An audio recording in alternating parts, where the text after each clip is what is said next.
Tutur Tinula. Kali ini mengetengahkan episode ketiga dengan judul Daun-Daun Bersemi Lagi. Dalam seri yang ke-66 ini didukung oleh para pemain Haryoko sebagai Empu Renteng, M. Pratomo sebagai Kebo Kluyur, Idris Afandi sebagai Macan Kombang, Narto sebagai Adisara, Yvonne Rose sebagai Sakawuni, Surya Tanjung sebagai Jaran Lejong, Wenda Lubis sebagai Jaran Bangkal, Edi Dosa sebagai Lo Sisan, Eli Ermawati sebagai Maisin, dan pembawa cerita Nusri. Selamat mendengarkan.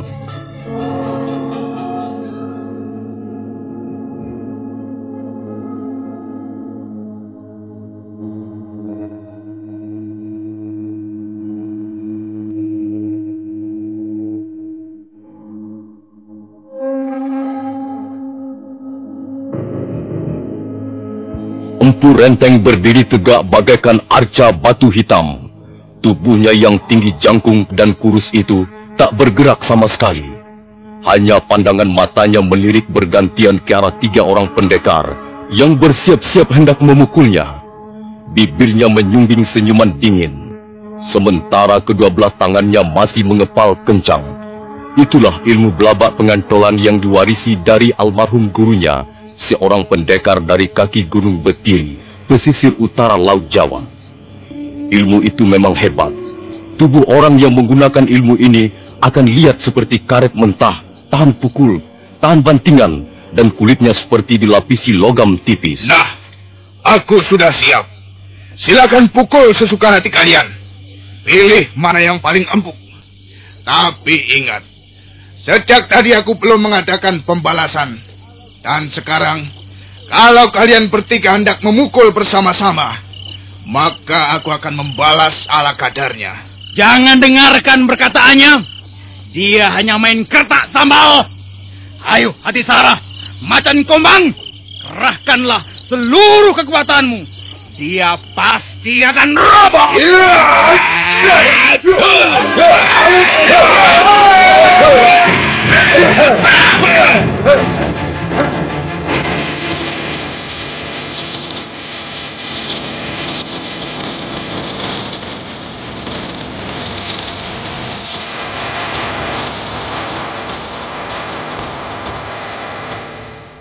Ayo, bangunlah.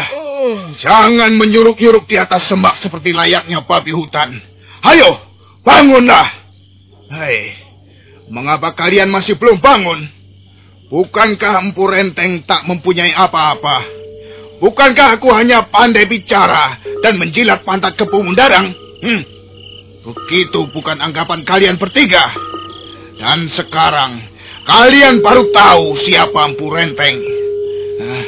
Barangkali sekarang kalian akan merubah anggapan kalian yang keliru tentang diriku. Nah, ayo bangun. Ayo, jangan hanya besar mulut dan besar lagak. Apakah aku terpaksa menggunakan pedang kuning ini untuk membuat kalian bangun dan minta ampun padaku? Ampun. Ampun. Ampun, Tuan Renteng. Juga minta ampun. Kami merasa bersalah. Iya, kami mengaku bersalah. Kami tidak akan berani melakukannya lagi. Tuhan, ampun Tuhan, ampun.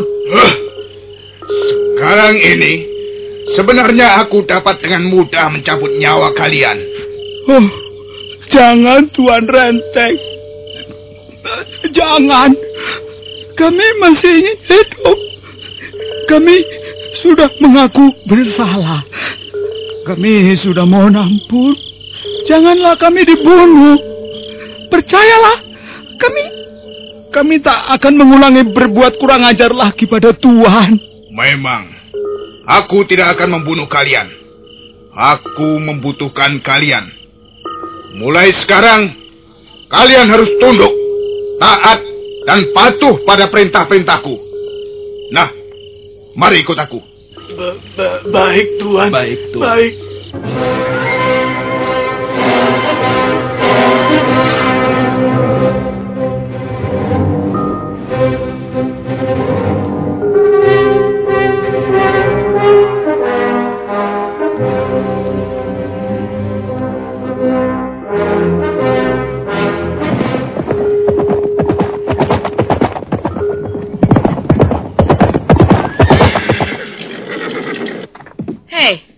Mengapa kalian mengikuti aku? Kami disuruh mengawalmu, Sekawuni. Iya. Tuan Renteng yang menyuruh kami menyusul. Dan kami disuruh mendampingimu mencari buronan orang asing itu. Tapi aku tidak membutuhkan kalian. Aku akan mencari sendiri. Jangan begitu, Sekawuni. Kami takut disalahkan. Cepat pergi. Aku muak melihat tampak kalian. Tapi Sekawuni, nanti kami... pergi atau tidak? Iya. Kami akan pergi. Ayo, Adi Jaran Lejong, kita pergi. Iya, Kak. Tikus-tikus comberan. Hiya!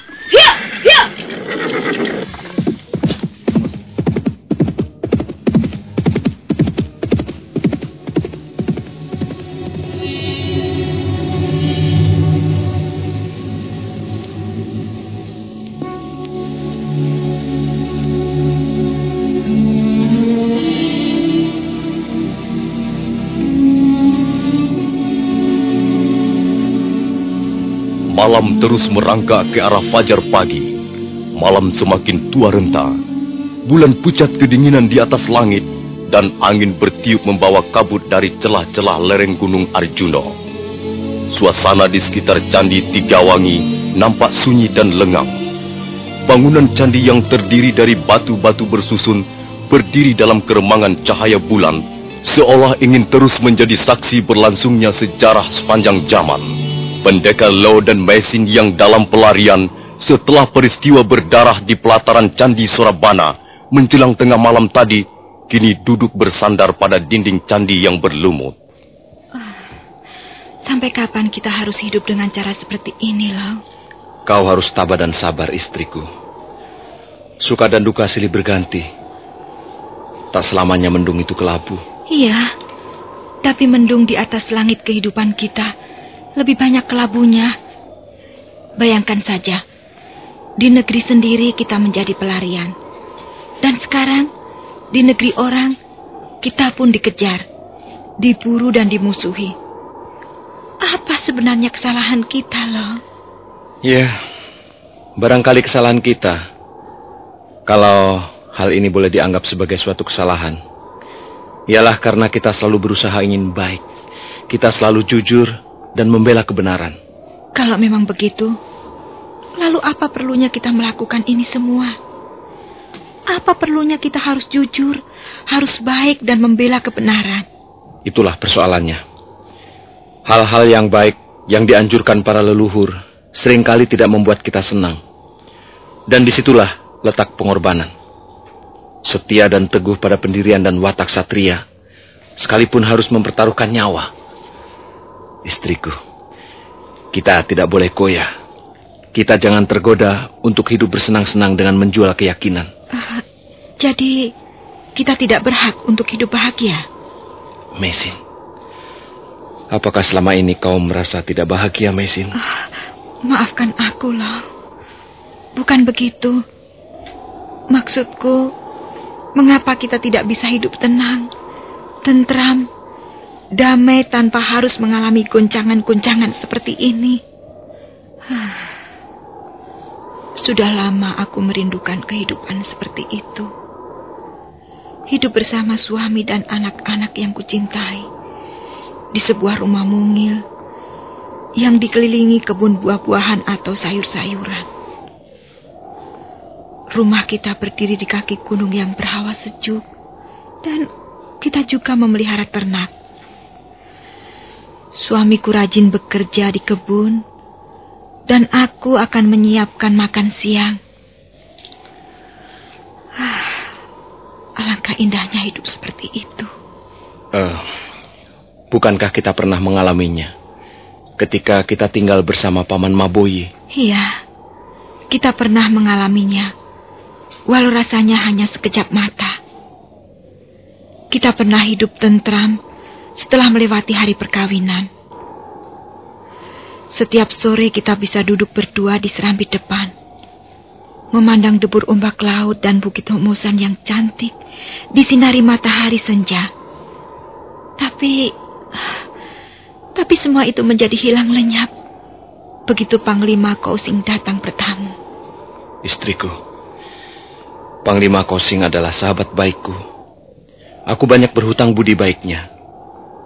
Karena itu, sudah selayaknya kita balas membantu dia. Ya, memang semua ini mesti terjadi. Tapi mengapa harus menimpa diri kita, loh? Barangkali karena pedang ciptaan Tuan Ranubaya itulah yang menjadi sebabnya. Dulu aku mempunyai seorang paman. Dia berasal dari desa Loksan, sebelah utara Cambaluk.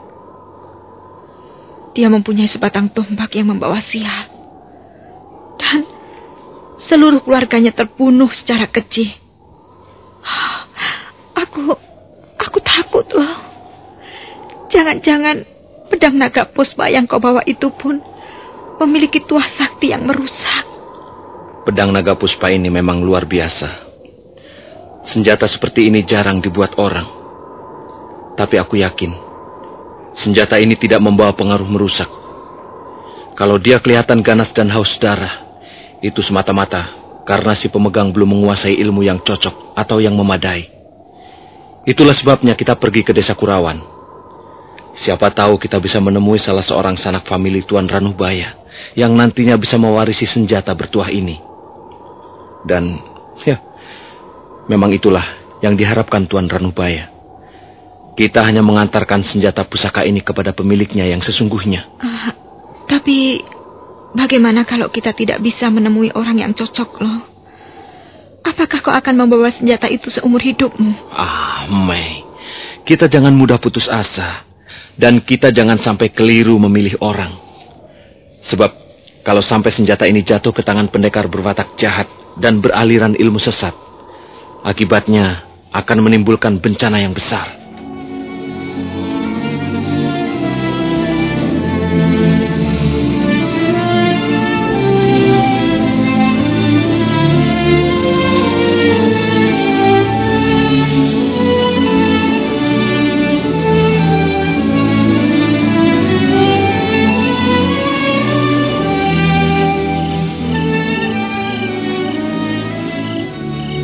Meisin masih kelihatan meragukan apa yang dikatakan Lau Sisan suaminya. Mereka masih bercakap-cakap untuk sesaat lamanya. Angin bertiup lembut. Karena lelah dan rasa kantuk, akhirnya mereka tertidur. Pendekar Lau terbangun ketika malam tinggal sejengkal lagi. Dia terkejut melihat istrinya tak ada di sampingnya.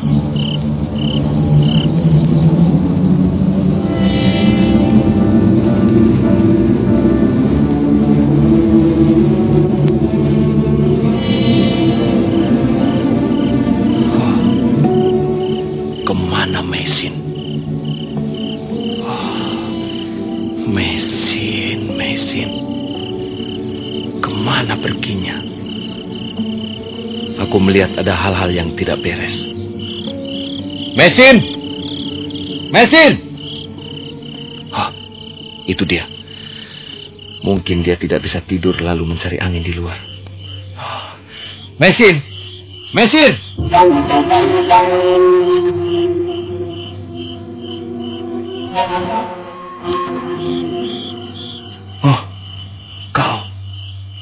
Kau bukan Mesin. Siapa kau? Masa kau lupa padaku, Tuan Lu? Coba kau ingat-ingat lagi. Iya, aku ingat. Kau adalah gadis aneh yang pernah kutemui di tengah hutan tarik. Waktu itu, kau sedang memanggang daging burung. Ya, rupanya Tuan Lu masih dapat mengingat pertemuan kita beberapa hari yang lalu. Apa sebenarnya yang Tuan cari di tempat ini? Akulah yang sebenarnya yang harus bertanya begitu. Mengapa kau tiba-tiba berada di tempat ini? Oh iya, sepertinya aku dapat mengingat. Ya, walau samar-samar. Bukankah kau berada dalam pelataran Candi Surabana? Jadi siapa kau ini sebenarnya?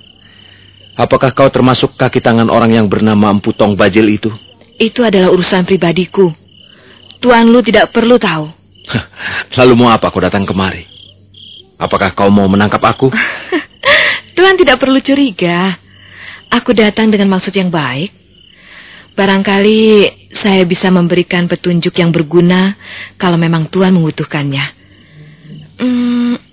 Sebenarnya hendak pergi kemanakah, Tuan? Kami hendak pergi ke desa Kurawan. Oh, Kurawan letaknya di sebelah timur dari sini. Besok pagi, Tuan bisa menyongsong matahari terbit menuju kaki Gunung Anjasmara. Tuan terus saja menyusuri kaki gunung itu, memutar ke arah timur laut. Desa Kurawan terletak di balik kaki Gunung Anjasmara, yang bersebelahan dengan kaki Gunung Arjuno. Oh, iya. Terima kasih atas keteranganmu yang sangat berharga ini. Yang harus Tuan ingat sekarang ini ialah, jangan sampai Tuan mendekati wilayah kota Daha. Dan janganlah Tuan singgah di desa di sekitar daerah ini. Karena Tuan sedang dicari-cari. Lebih baik Tuan menghindari desa atau tempat-tempat yang ramai. Apakah persoalanku sudah sampai ke tangan pemerintah Kediri? Kebo Mundarang adalah patih Kediri. Tentu dia akan mengirimkan banyak telik sandi untuk melacak tempat persembunyian Tuan. Baiklah. Saya akan menuruti nasihatmu. Tapi... ada apa, Tuan? Kau pencuri busuk. Kau sudah mencuri pedangku. Dan sekarang kau berpura-pura baik padaku, Sabar, Tuan Lu, sabar. Coba jelaskan apa yang terjadi. Aku tidak percaya padamu, pada semua keteranganmu. Kau pasti kaki tangan pemerintah Kediri. Aku sudah terjebak rupanya. Aku tertipu. Ayo, sekarang kembalikan pedang itu. Ayo. Iya. Tunggu, Tuan, tunggu. Tunggu. Jangan keburu nafsu. Aku tidak mengambil pedang Tuan. Bohong. Pasti kau pencurinya. Dan mungkin sekarang ini kau sudah menangkap dan menawan istriku. Kurang ajar kau.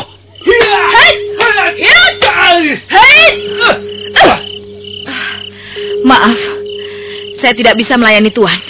Kau harus mengembalikan pedang itu dan juga istriku. Kalau tidak, aku akan berbuat nekat. Aku tidak peduli siapa kau sebenarnya dan aku akan mengejarmu sampai ke batas Cakrawala. Ayo, kembalikan pedang itu. Kembalikan juga mesin istriku. Aku tidak mencuri pedang Tuan. Dusta. Terserah. Tuan mau percaya atau tidak. Tapi aku berkata yang sesungguhnya. Maaf, aku tidak bisa lama-lama di tempat ini. Hei, awas! Jangan lari kau! Jangan lari, pencuri! Ya. Rasanya nafasku mau putus.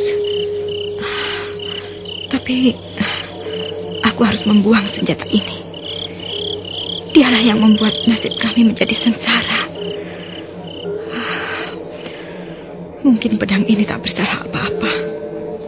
Tapi kami pun tak bersalah. Dan kami hanya ingin hidup tenang. Bukan menderita dalam pelarian seperti ini.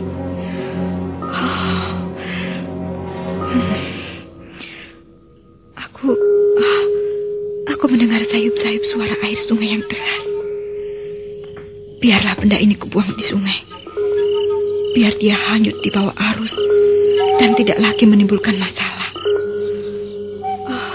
Tapi bagaimana nanti kalau suamiku marah? Aku yang akan bertanggung jawab. Aku bisa memberikan pengertian padanya. Selama ini aku tak pernah memegang pedang pusaka ini dalam keadaan terhunus. Coba, aku akan melihat dari dekat seperti apa.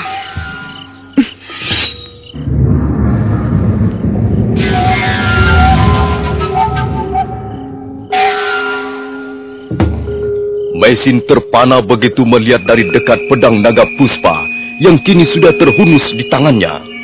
Tangannya menjadi bergetar dan tubuhnya menggigil tanpa tahu apa sebabnya. Memang selama ini dia hanya melihat dari jarak yang cukup jauh. dan belum pernah menggenggam senjata itu dalam keadaan terhunus.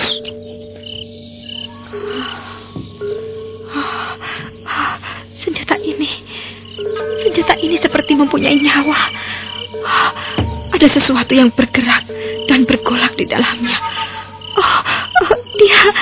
Dia makin bergolak dan aku merasakan sesuatu yang mengalir dengan deras. Tenagaku, darahku, dan semangatku seperti terhisap oleh kekuatan senjata ini. Aku tidak boleh menggenggamnya terus. Aku harus mengembalikan ke sarungnya.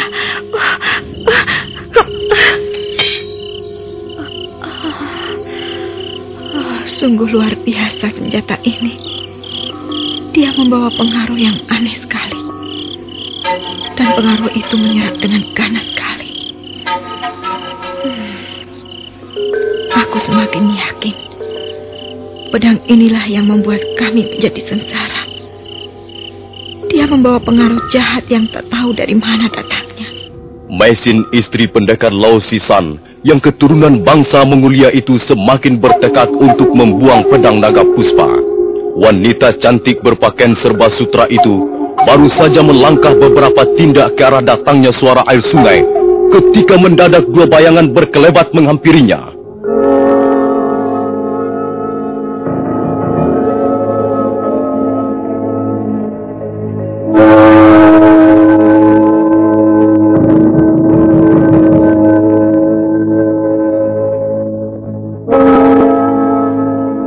Dua orang itu yang ternyata adalah Jaran Lejong dan Jaran Bangkal segera menghadang langkah-langkah Maisin. Maisin terkejut dan untuk sesaat tak tahu apa yang akan dilakukannya. Nah, para pendengar sekalian, bagaimana kisah selanjutnya? Apa yang akan terjadi dengan wanita berkebangsaan Mongolia yang kini menjadi buron pemerintah Kediri tersebut? Silakan mengikuti seri berikutnya. Sampai jumpa.